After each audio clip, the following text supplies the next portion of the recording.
आज का टॉपिक है उष्मा। उष्मा के टॉप 50 क्वेश्चंस लिए हैं, तो इस वीडियो को बहुत ही ध्यान से और लास्ट तक देखिएगा। 50 क्वेश्चंस हैं, एग्जाम में एक नए क्वेश्चंस इस वीडियो से आपको देखने को जरूर मिलेगा। तो चलिए शुरू करते हैं। पहला प्रश्न आपका है, वस्तुओं को गर्म करने पर उसके अणु अणु कैसे होते हैं? तो आपका राइट आंसर होगा ऑप्शन है, जब किसी भी वस्तु को गर्म करेंगे तो उसके जितने भी अणु होंगे उसकी चाल बढ़ जाती है। तो option A is the right answer है आपका। अगला प्रश्न, किसी वस्तु का ताप किसका सूचक है? तो आपका राइट आंसर होगा उसके अणुओं की औसत गतिज ऊर्जा का। Option D is the right answer. अगला प्रश्न आपका है, वस्तु का ताप सूचित करता है कि संपर्क करने पर उष्मा। तो आपका राइट आंसर होगा ऑप्शन बी, अपेक्षाकृत कम ताप की वस्तु में उस वस्तु से प्रवाहित होगी। Option B is the right answer है आपका। अगला प्रश्न, किसी वस्तु के ताप में वृद्धि का अर्थ है कि वस्तु की ऊष्मीय ऊर्जा बढ़ गई है। Option D is the right answer है। Sorry, option D is the right answer है। अगला प्रश्न आपका है, जब किसी वस्तु को ठंडा किया जाता है तब उसके अणुओं अणुओं जब किसी वस्तु को ठंडा करेंगे तो उसके अणुओं की जो चाल होती है वो हो जाएगी, घट जाएगी। ऑप्शन बी, अगर हम उसको गर्म कर देंगे या अगर हम गर्म कर देते हैं तो उसकी चाल बढ़ जाएगी। आपको ध्यान रखना है। अगला प्रश्न, उष्मा यानी हीट एक प्रकार की ऊर्जा है जिसे कार्य में बदला जा सकता है। इसका प्रत्यक्ष प्रमाण सबसे पहले किसने दिया? ये भी क्वेश्चन वेरी मोस्ट इंपोर्टेंट प्रश्न आपका है। तो आपका राइट आंसर रहेगा ऑप्शन बी। ऑप्शन बी है रमफोर्ड। एक रमफोर्ड वैज्ञानिक थे, उन्होंने दिया था। Option B is the right answer. अगला प्रश्न आपका है, किस वैज्ञानिक ने सर्वप्रथम बर्फ के दो टुकड़ों को आपस में घिसकर पिघला दिया? ये भी क्वेश्चन इंपॉर्टेंट है, ये भी क्वेश्चन आ चुका है, सस्ती में आ चुका है। तो आपका राइट आंसर रहेगा ऑप्शन सी। ऑप्शन सी है Davy. Option C is the right answer.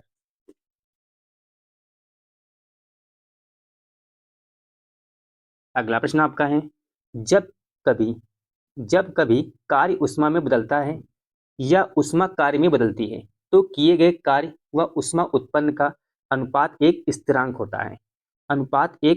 होता है जिसे हम उष्मा का यांत्रिक तुल्यांक कहते हैं। इसका मान होता है उष्मा का यांत्रिक, इसको हम जे से रिप्रेजेंट करते हैं। इसका फार्मूला होता है, आप ये कह सकते हैं W equal to J Q. जहां पे W आपका क्या है? W किया गया यांत्रिक कार्य है, J आपका उष्मा का यांत्रिक तुल्यांक तुल्यांक है, और जो Q है, Q आपकी उत्पन्न उष्मा है। उष्मा हमेशा कैलोरी में होगी, ये भी आपको ध्यान रखना है। तो उसका मान है, यानी इसका मान होगा। तो आपका राइट आंसर होगा उपयुक्त सभी। Option D is the right. इसमें सारे ऑप्शन सही हैं आपके। अगला प्रश्न, निम्न में कौन सही है? तो मैंने आपको अभी प्रश्न बताया था W बराबर जे क्यू। तो इसमें W बराबर जे क्यू कोई फार्मूला नहीं है। तो हम ये कह सकते हैं W बराबर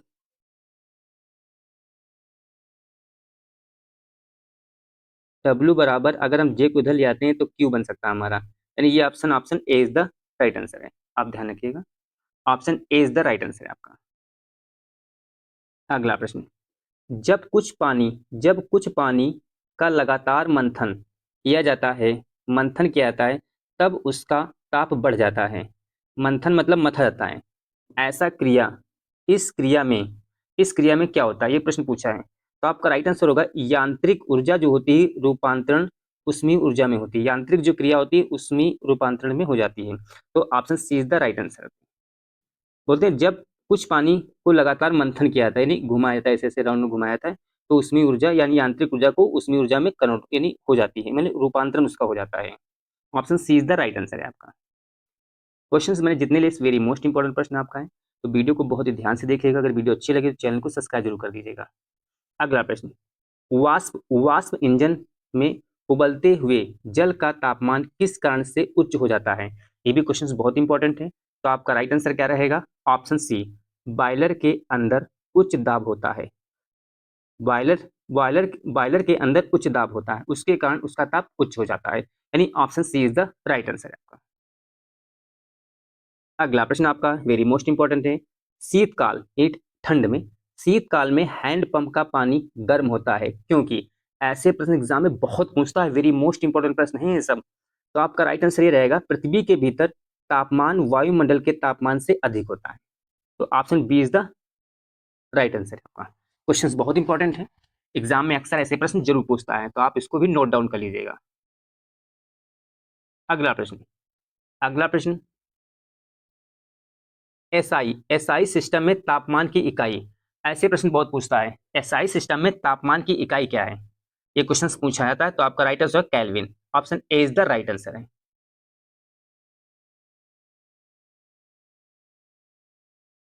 अगला प्रश्न आपका है, इनमें से कौन ऊष्मा का मात्रक नहीं है, ये भी क्वेश्चन बहुत इंपॉर्टेंट है। उसने पूछा इनमें से कौन ऊष्मा का मात्रक नहीं है, ये इसने पूछा है। तो आपका राइट आंसर क्या होगा, डिग्री सेल्सियस, ये नहीं है, option D is the right answer है। अगला प्रश्न आपका है, ताप का एसआई मात्रक है, ताप का एसआई मात्रक है, तो आपका राइट आंसर क्या है, kelvin, option A is the right answer है। अगला प्रश्न, 1 किलो कैलोरी उष्मा का मान होता है, 1 किलो कैलोरी उष्मा का मान होता है। क्वेश्चंस बहुत इंपॉर्टेंट है, ऐसे प्रश्न एग्जाम में अक्सर पूछता है। तो आपको राइट आंसर क्या रहेगा, ऑप्शन सी, ऑप्शन सी है 4.2 × 10⁻³ joule, option C is the right answer है आपका। अगला प्रश्न आपका है, वेरी मोस्ट इंपॉर्टेंट प्रश्न आपका है, जल जल प्रताप जल प्रपात सॉरी जल प्रपात के अधस्थल अधस्थल पर जल का तापमान ऊपर की अपेक्षा अधिक होने का कारण क्या है, जल प्रपात के अधस्थल पर जल का तापमान ऊपर की अपेक्षा अधिक होने का कारण क्या है, क्या कारण है, क्वेश्चन इंपॉर्टेंट है आपका, वेरी मोस्ट इंपॉर्टेंट प्रश्न है। तो आपका राइट आंसर है, जब गिर रहे जल की गतिज ऊर्जा उष्मा में बदल जाती है, option C is the right answer है आपका। यानी जलप्रपात जो होता है, जब पानी नीचे गिरता है, तब उसने बात पूछा गिरते हुए, यानी गिर रहे जल की जो गतिज ऊर्जा होती है, उसका जो उष्मा में बदल जाती है। तो option C is the right answer है। ये क्वेश्चन बहुत इंपॉर्टेंट प्रश्न आपका है, ये भी आप नोट डाउन कर लीजिएगा, इंपॉर्टेंट प्रश्न आपका है।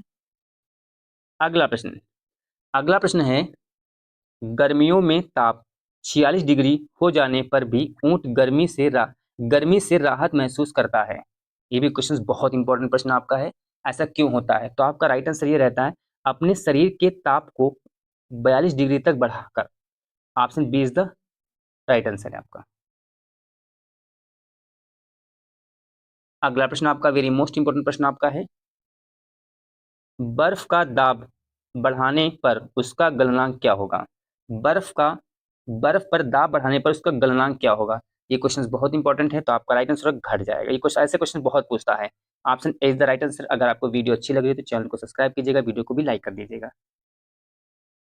अगला प्रश्न आपका है, गैस तापमापी द्रव तापमापियों की तुलना में ज्यादा संवेदी होता है क्योंकि गैस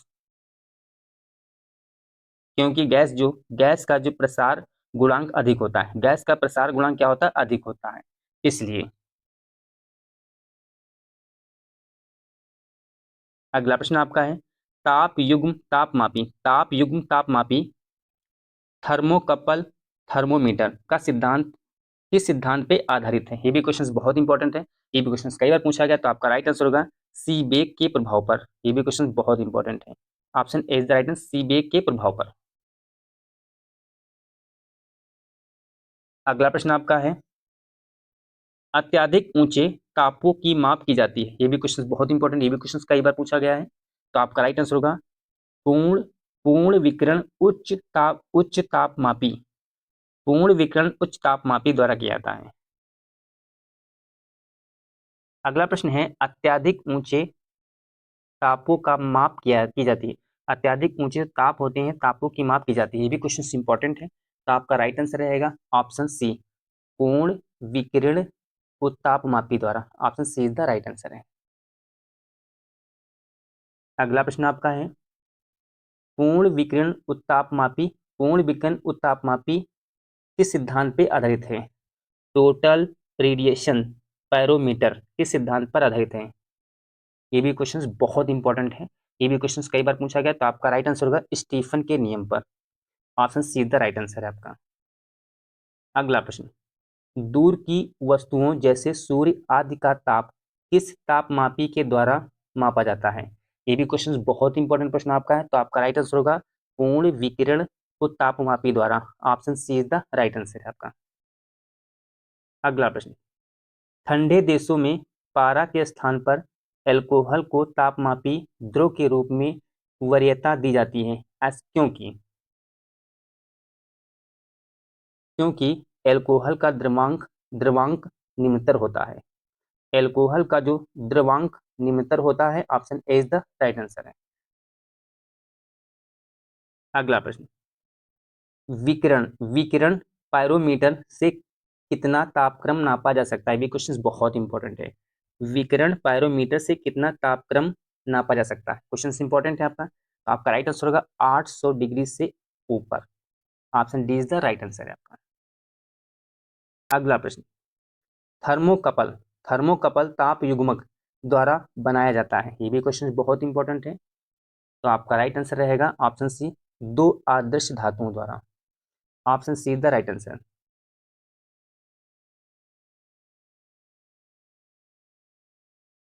अगला प्रश्न है, सूर्य का ताप मापा जाता है। क्वेश्चन इंपॉर्टेंट है, सूर्य का ताप मापा जाता है, तो आपका राइट आंसर होगा पायरोमीटर तापमापी द्वारा। ये क्वेश्चन बहुत इंपॉर्टेंट है, क्वेश्चन कई बार पूछा गया एग्जाम में, तो आप इसको नोट डाउन कर लीजिएगा। Option see the right answer है। अगला प्रश्न, निम्न में कौन सही है? क्वेश्चन बहुत इंपॉर्टेंट है। निम्न में कौन सही है, क्वेश्चन बहुत इंपॉर्टेंट, तो आपका राइट आंसर होगा option B. Option B is the right answer है आपका। इस फार्मूले को याद रखिएगा, क्योंकि ये भी आगे जरूरत पड़ेगी। Option B is the right answer. अगला प्रश्न, सेल्सियस मापक्रम पर जल का क्वथनांक और हिमांक कितना होता है? ये भी क्वेश्चन बहुत इंपॉर्टेंट है आपका। ये भी क्वेश्चन कई बार पूछा गया है, तो आपका राइट आंसर रहेगा option B. Option B is the right answer है आपका।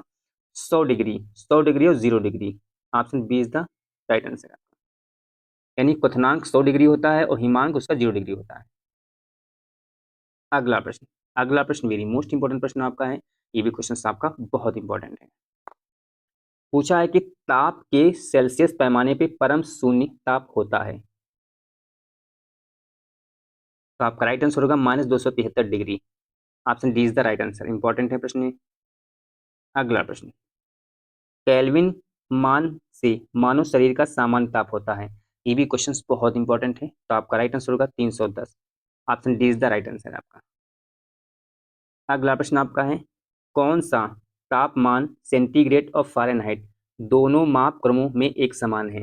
ये भी क्वेश्चन बहुत इंपॉर्टेंट है, तो आपका राइट आंसर होगा option D, -40 degree. Option D is the right answer. ऐसे पर एग्जाम में जरूर पूछता है।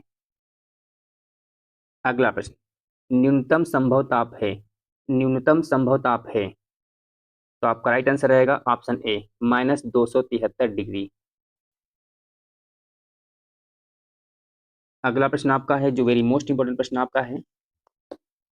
प्रश्न है, फ़ारेनहाइट स्केल पर ताप किसी वस्तु का ताप 212 फ़ारेनहाइट है।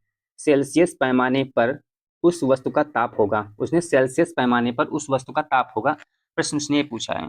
तो आपका राइट आंसर रहेगा option C. Option C is the right answer है। ऑप्शन सी आपका 100 डिग्री। अभी मैंने आपको बताया था अगले प्रश्न में एक फार्मूला ये था कि F बराबर F-32/9 इक्वल टू T/5। तो उसने क्या है, फ़ारेनहाइट स्केल पर किसी भी वस्तु का ताप कितना है, 212, तो यानी F की जगह पे हम 212 रखेंगे। 212 माइनस 32/9 C/5। हमें सेल्सियस चाहिए, सी डिग्री यानी डिग्री में चाहिए। जब इसको मैं घटा दूंगा तो आपको कितना बचेगा यहाँ पे, जब मैंने घटाया तो यहाँ पे बचेगा 180/9 और C/5। 9 दूनी 18 यानी 20 आ गया। यानी जो आपको मिला है, ये आपको मिलेगा C/5। इसकी मल्टीप्लाई कर देंगे, C बराबर आपका 100 आ गया। तो आपका राइट आंसर क्या रहेगा, ऑप्शन सी। आप इस फॉर्मूले को जो याद रखिएगा, कभी कभी ऐसे क्वेश्चन यहाँ पे 70 दे दिया, तब क्या करोगे, तब भी आप इस फॉर्मूले को अगर याद रखेंगे तो आपको क्वेश्चन ये गलत नहीं होगा। तो option see the right answer है आपका। अगला प्रश्न देखिए, अगला प्रश्न बहुत इंपॉर्टेंट है। अगला प्रश्न भी आपका वैसे ही पूछा गया है जैसे मैंने आपको बताया था। प्रश्न उसने ये पूछा है कि सेल्सियस पैमाने पर 0 डिग्री फ़ारेनहाइट स्केल पे कितने डिग्री के बराबर होगा। तो आपको सभी को पता है कि फार्मूला क्या होता है। फार्मूला होता है F-32/9 और C/5। उसने कहा है कि सेल्सियस पैमाने पे 0 डिग्री यानी कि F = 32/9, C को 0 कर दो यहाँ पे, ये 5, तो ये पूरा कितना 0 आपका हो जाएगा। तो जब 9 की मल्टीप्लाई 0 से करेंगे तो पूरा 0। F-32 = 0। F बराबर कितना आ जाएगा आपका 32 आ जाएगा। आपका राइट आंसर क्या रहेगा, option B. Option B is the right answer. आपको बहुत ध्यान रखना इन चीजों को। अगला प्रश्न, अगला प्रश्न आप वैसे ही कर लीजिएगा। मानव शरीर का सामान्य ताप 98.4 डिग्री फ़ारेनहाइट, तो उसका बराबर सेल्सियस ताप कितना होगा। ये भी क्वेश्चन बहुत इंपॉर्टेंट। तो आपका राइट आंसर क्या रहेगा, option B. Option B is the right answer आपका। अगला प्रश्न, फ़ारेनहाइट मापक्रम पर सामान्य वायुमंडलीय दाब पर उबलते पानी का तापमान होगा। ये भी क्वेश्चन बहुत इंपॉर्टेंट आपका है। ये भी क्वेश्चन कई बार पूछा चुका है। तो आपका राइट आंसर क्या रहेगा, 212 Fahrenheit. Option D is the right answer है आपका। अगला प्रश्न, दिल्ली में जल का क्वथनांक 100 डिग्री है, तो मसूरी में जल का तापमान क्या होगा। ये भी क्वेश्चन बहुत इंपॉर्टेंट अपने आप में। ये भी क्वेश्चन कई बार पूछा गया है। तो आपका राइट आंसर क्या रहेगा, ऑप्शन बी। ऑप्शन बी क्या होगा, 100 डिग्री से अधिक होगा। Option C is the right answer आपका। अगला, अगला प्रश्न पूछा गया, एक मनुष्य का तापक्रम 60 डिग्री, तो उसका तापक्रम फ़ारेनहाइट में क्या होगा। अभी मैंने आपको बताया था क्या होता है, F = 32/9, C = 5। तो मनुष्य का तापक्रम ये सेंटीग्रेड में दे रखा है, बस ये मान यहाँ पे रख दिया, आपका उत्तर हो जाएगा आपका। कितना था, अच्छा मैं दिखा रहा हूँ आपको, 32/9, 60/12 × 5 = 60। 12 9 कितना होता है, 12 9 108 होता है। अगर हम 32 को ऐड कर देंगे 0 40, यानी option A is the right answer आपका आना चाहिए। यानी 41 का ए पार्ट, यानी option A is the right answer आपका। आप ऐसे प्रश्न निकाल सकते हैं इसको, बस आपको इस फॉर्मूले को याद रखना है। अगला प्रश्न, किसी मनुष्य के शरीर का सामान्य तापक्रम होता है। ये भी क्वेश्चन बहुत इंपॉर्टेंट प्रश्न है। ये भी क्वेश्चन कई बार पूछा चुका। तो आपका राइट आंसर क्या रहेगा, 98 डिग्री फ़ारेनहाइट। अगला प्रश्न, उष्मा के संचरण की विधि है। ये भी क्वेश्चन कई बार पूछा गया है, ट्रांसमिशन ऑफ हीट। ये भी क्वेश्चन बहुत इंपॉर्टेंट है। तो आपका राइट आंसर क्या रहेगा, option D. Option D is the right answer है, उपयुक्त सभी। अगला प्रश्न आपका है, ऊष्मा के संचरण की किस विधि में पदार्थ के अणु एक स्थान से दूसरे स्थान तक स्वयं नहीं जाते हैं। ये भी क्वेश्चन बहुत, जितने भी इंपॉर्टेंट क्वेश्चन मैंने उन्हीं इंपॉर्टेंट क्वेश्चन को ही लिया है, क्योंकि एग्जाम में पूछे जा चुके हैं। तो आपका राइट आंसर क्या होगा, ऑप्शन ए, चालन। यानी ऊष्मा के संचरण की चालन विधि में पदार्थ के अणु एक स्थान से दूसरे स्थान तक स्वयं नहीं जाते हैं। ये क्वेश्चन बहुत इंपॉर्टेंट है। Option A is the right answer है आपका। विद्युत केतली में पानी गर्म होता है, तो आपका राइट आंसर होगा ऑप्शन बी। ऑप्शन बी है संवहन द्वारा, संवहन के कारण, संवहन के कारण। Option B is the right answer आपका। अगला प्रश्न, सूर्य की ऊष्मा पृथ्वी पर निम्नलिखित में से किस प्रकार के संचार संचार माध्यम से आती है। ये भी क्वेश्चन कई बार पूछा गया है। तो आपका राइट आंसर होगा विकिरण द्वारा। Option B is the right answer आपका। अगला प्रश्न, ऊष्मा के स्थानांतरण की किस विधि के माध्यम आवश्यक नहीं होती। किस विधि में माध्यम के आवश्यक नहीं होता है। ये भी क्वेश्चन कई बार पूछा गया। तो आपका राइट आंसर रहेगा ऑप्शन सी, विकिरण। Option C is the right answer आपका। अगला प्रश्न, ऊष्मा संचरण की वह विधि जिसमें माध्यम के कण गति नहीं करते हैं, कौन सी है। माध्यम के कण गति नहीं करते हैं, तो आपका राइट आंसर है विकिरण। Option C is the right answer आपका। अगला प्रश्न आपका है, निम्नलिखित में कौन ऊष्मा का सर्वोत्तम चालक है। ये भी क्वेश्चन कई बार पूछा गया। तो आपका राइट आंसर होगा ऑप्शन बी। ऑप्शन बी आपका है पारा। अगला प्रश्न आपका है, चांदी की ऊष्मीय चालकता तांबे की ऊष्मीय चालकता की अपेक्षा होती है। ये भी क्वेश्चन कई बार पूछा गया। तो आपका राइट आंसर होगा अधिक होती है। Option B is the right answer आपका। ऐसे प्रश्न एग्जाम में अक्सर पूछता है। इस वीडियो को बहुत ध्यान से लास्ट देखिएगा, और वीडियो को अच्छी लगे चैनल को सब्सक्राइब कर दीजिएगा। बोलोमीटर मापन की एक युक्ति है, ये भी क्वेश्चन पूछेगा। बोलोमीटर मापन की एक युक्ति है, तो भी क्वेश्चन कई बार पूछेगा, इंपॉर्टेंट प्रश्न आपका है। तो आपका राइट आंसर होगा उष्मीय विकिरण के। Option C is the right answer आपका। अगला प्रश्न आपका बहुत इंपॉर्टेंट है। ठंड के दिनों में लोहे के गुटके और लकड़ी के गुटकों को प्रातः काल में छुएं तो लोहे का गुटका ज्यादा ठंड लगता है, क्यों? ये भी क्वेश्चन बहुत इंपॉर्टेंट, तो आपका राइट आंसर होगा ऑप्शन बी, लकड़ी की तुलना में लोहा जो है उष्मा का अच्छा चालक होता है, इसलिए option B is the right answer आपका।